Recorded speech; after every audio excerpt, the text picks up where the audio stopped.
அக்ஷய திருதியை அன்று தங்கத்திற்கு பதிலாக லக்ஷ்மி கடாட்சம் பெருக இந்த டாப் 5 பொருட்களை வாங்க மறந்துடாதீங்க. அது என்னென்ன பொருட்கள் அப்படிங்கிறத இந்த பதிவில் பார்க்கலாம். இந்த 5 பொருட்களும் தங்கத்துக்கு நிகரானவ. அக்ஷய திருதியை அன்னைக்கு தங்கம் வாங்கணுங்கிறது மட்டும்தான் நமக்கு தெரியும். ஆனால் அந்த அக்ஷய திருதியை அன்று இந்த தங்கத்துக்கு பதிலாக இந்த பொருட்களை நம்ம வாங்கினோம் அப்படின்னா நம்ம வீட்டில் லக்ஷ்மி கடாட்சம் நிறைஞ்சு இருக்கும். அக்ஷய திருதியை இந்த வருஷம் பார்த்தீங்கன்னா ஏப்ரல் 30ஆம் தேதி வருது. இந்த நாளில் தங்கம் வாங்குவது நன்மை பயக்கும், இல்லைன்னு சொல்லலை. ஆனால் எல்லோருக்கும் இப்போ தங்கம் விற்கிற விலையில தங்கம் வாங்க முடியுமா? ஆனால் லக்ஷ்மி தேவியோட அருள் இருந்தது அப்படின்னா இந்த வருடம் நம்ம தங்கம் வாங்க முடியலனாலும் இந்த பொருட்களை நீங்கள் வாங்குனீங்க அப்படின்னா அடுத்த வருஷம் லக்ஷ்மி தேவியோட ஆசீர்வாதத்தால் நீங்கள் நிறைய தங்கம், பொன், பொருள், ஆடை, ஆபரண சேர்க்கை உங்களுக்கு உண்டாகும். அது என்னென்ன பொருள் நம்ம இந்த நாளில் வாங்கணும், அது என்ன முக்கியமான டாப் 5 பொருட்கள் அப்படிங்கிறத தான் இந்த பதிவில் நம்ம பார்க்க போகிறோம். இந்த பதிவை பார்க்கறதுக்கு முன்னாடி ஒன்று சொல்கிறேன். கமெண்ட்டில் ஓம் லக்ஷ்மி குபேராய நமக அப்படின்னு பதிவிடுங்க. உங்களுக்கு லக்ஷ்மி குபேரரோட அருள் கிடைக்கும். புதுசாக நம்ம சேனலை பார்க்குறவங்க சப்ஸ்கிரைப் செஞ்சுட்டு பாருங்கள். வீடியோ பிடிச்சிருந்தா மறக்காமல் லைக் பண்ணுங்கள். உங்கள் ஃப்ரெண்ட்ஸ்க்கெலாம் யூஸ் ஆகுன்னு நினச்சிங்கன்னா ஷேர் பண்ண மறக்காதீங்க. இப்போ பதிவை பார்க்கலாம். அக்ஷய திருதி அன்னைக்கு நம்ம வாங்கக்கூடிய பொருட்களை பூஜை அறையாக இருந்தாலும் சரி, பூஜை செல்ஃபாக இருந்தாலும் சரி, எது வடக்கு திசையோ அந்த இடத்துல வைங்க. அதே போல் வடக்கு திசையில் விளக்கு கண்டிப்பாக ஏற்றணும். ஏன்னா இந்த திசை குபேர பகவான் மற்றும் செல்வத்தின் தெய்வமான லக்ஷ்மி தேவியோட திசையாக சொல்லப்படுது. இந்த திசையில், அதாவது வடக்கு திசையில் விளக்கு ஏற்றுவதன் மூலம் அந்த நபர் மகிழ்ச்சி மற்றும் செழிப்பின் ஆசீர்வாதங்களை, மகாலட்சுமியோட ஆசீர்வாதத்தை பெற முடியும் என்று சாஸ்திரங்களில் சொல்லப்பட்டுள்ளது. அக்ஷய அப்படிங்கிற சொல்லுக்கு ஒருபோதும் குறையாதது அப்படிங்கிற அர்த்தம்.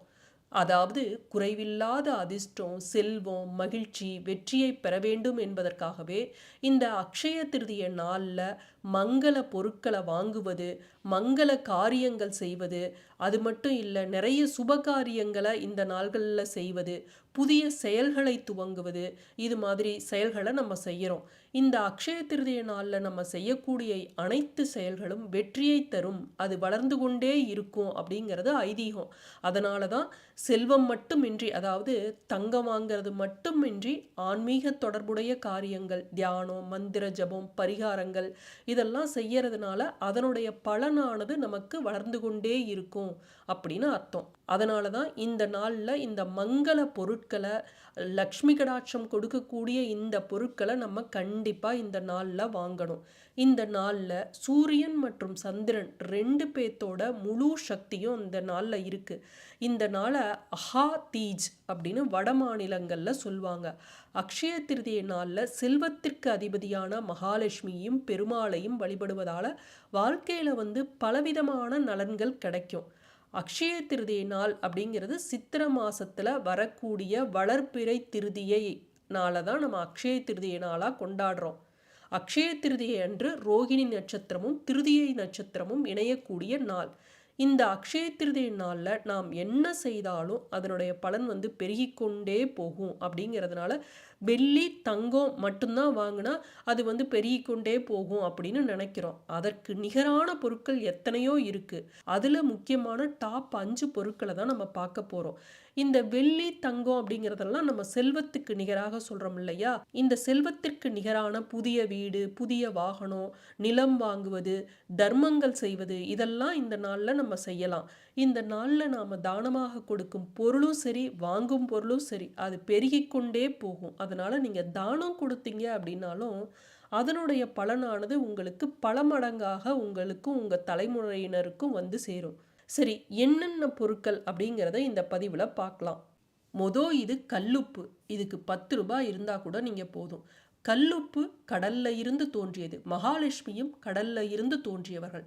அதனால இந்த மகாலட்சுமிக்கு உரிய பொருட்கள்ல 108 பொருட்கள்ல ஒன்றாக சொல்லப்படுவது இந்த கல்லுப்பு.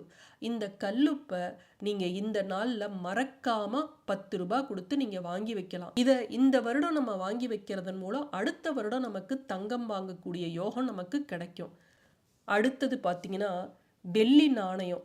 வெள்ளி அப்படிங்கிறது சுக்கிரனோடு தொடர்புடையது. மகாலட்சுமியும் சுக்கிரனும் சகோதர சகோதரிகள். இந்த சுக்கிர பகவானோட அருள் இருந்தாதான் மகாலட்சுமியோட ஆசீர்வாதமுமே நமக்கு கிடைக்கும். அதனால இந்த நாள்ல வெள்ளி நாணயம் வாங்குவது நல்லது. அதுலேயும் குறிப்பாக அந்த வெள்ளி நாணயத்தில் லக்ஷ்மி தேவி உருவம், அடுத்து தாமரை உருவம் இதெல்லாம் இருக்கக்கூடிய வெள்ளி நாணயம் வாங்குவது நல்ல அதிர்ஷ்டத்தையும் செல்வத்தையும் அதிகரிக்கும். அடுத்து இந்த நாணயம் வாங்கலை, சிலையாக வாங்கலான்னா தாராளமாக வாங்கலாம். லக்ஷ்மி தேவி சிலை, குபேரனோட சிலை, பெருமாளோட சிலை, உங்களுக்கு இஷ்ட தெய்வம் முருகனாக இருந்தால் முருகனோட வேல் வெள்ளியில் சின்னதாக வாங்கி வைங்க. இதெல்லாம் வசதி இருக்குது, வெள்ளியில் வாங்க முடியும் அப்படிங்கிறவங்க, தங்கத்தில் வாங்க முடியுங்கிறவங்க வாங்கலாம். இது என்னால் வாங்க முடியல அப்படிங்கிறவங்க, நான் முன்ன சொன்ன அந்த ஒரு பொருள் கல்லுப்பு வாங்கி வச்சிங்கனாவே உங்கள் வீட்டில் நிறைவாக லக்ஷ்மி கடாட்சம் நிறைஞ்சிருக்கும். அடுத்த வருஷம் உங்களாலையும் நல்ல வெள்ளியோ தங்கமோ உங்களால் வாங்க முடியும். அடுத்து பார்த்தீங்கன்னா செம்பு அல்லது பித்தளை பாத்திரம். அக்ஷய திருதியை அன்று செம்பு அல்லது பித்தளை பாத்திரம் வாங்குவது மிகவும் சிறப்பு. எதுவாக வேணாலும் இருக்கலாம், செம்பு பாத்திரம் பித்தளை பாத்திரம் எது வாங்கினாலும் நல்லது. இதை சமையல் அறையில் வச்சிங்க அப்படின்னா லக்ஷ்மி தேவியோட ஆசீர்வாதம் கிடைக்கும். நான் உங்களுக்கு டிஸ்கிரிப்ஷனில் செம்பு பித்தளை பாத்திரங்கள் இதில் தொடர்புடைய பொருட்களை கொடுத்துருக்கேன். மகாலட்சுமி சிலை, இது போன்ற குபேரன் சிலை இதெல்லாமும் கொடுத்துருக்கேன். உங்களுக்கு வாங்கணும்னு இருந்தால் இதன் மூலமாகவும் நீங்கள் வாங்கிக்கலாம். அடுத்தது பார்த்தீங்கன்னா நவதானியங்கள். அக்ஷய திருதியை நாளில் நவதானியங்களை வாங்குவது வீட்டில் உணவு பற்றாக்குறை நீக்கி நமக்கு நன்மை அளிக்கும். அது மட்டும் இல்லை, ஒவ்வொரு தானியமும் ஒவ்வொரு கிரக சக்தியை மேம்படுத்தும். அதனால் அது நம்மளுடைய குடும்ப நலனுக்கு உதவும். அதனால் நீங்கள் என்ன பண்ணணும், இந்த நவதானியங்களை வாங்கணும். அதுலேயும் குறிப்பாக பாசி பயிறு. ஏன்னா இந்த ஏப்ரல் 30 அக்ஷய திருதியை வருது இல்லையா, அது புதன்கிழமையில வருது. புதன்கிழமைக்கு உரிய தானியம் எது அப்படின்னு பார்த்தீங்கன்னா பாசி பயிறு. அதனால் இந்த பாசி பயிரை மறக்காமல் ஒரு 1/4 கிலோவாவது வாங்குங்க.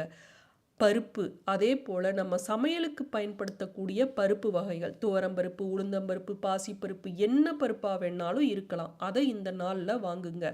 அரிசி மறக்காம பச்சரிசி வாங்குங்க. இந்த மாதிரி தானியங்களை வாங்குவதால வீட்டில் பஞ்சத்தை தவிர்த்து நிலையான செல்வ செழிப்பை உருவாக்கும் அப்படிங்கிறது ஐதீகம். சிலைகள், நான் ஏற்கனவே சொன்னேன், பூஜைக்காக புதிய தெய்வ சிலைகளை வாங்கி வீட்டில் வைப்பது ரொம்ப நல்லது. இந்த பொருட்கள் உங்களுக்கு 10 ரூபாய்க்கு வாங்கலாம். அது என்னென்ன பொருட்கள் அப்படின்னு பார்த்தீங்கன்னா மஞ்சள் குங்குமம், மஞ்சள் கிழங்கு, விரலி மஞ்சள் இருக்கு இல்லையா அது, சந்தன பவுடர், அடுத்தது மல்லிகைப்பூ. மல்லிகைப்பூங்கிறது சொல்லவே வேண்டாம், பணத்தை ஈர்க்கக்கூடிய அதீத சக்தி படைத்த ஒரு பூ. இது மகாலட்சுமிக்கு பிரியமான ஒரு பூ. இதெல்லாம் 10 ரூபாய் இருந்தால் போதும். இந்த பொருட்களை நீங்கள் வீட்டில் வாங்கி வைக்கலாம். இந்த ஆண்டு அட்சய திருதியை ஏப்ரல் 30 புதன்கிழமையில வருது.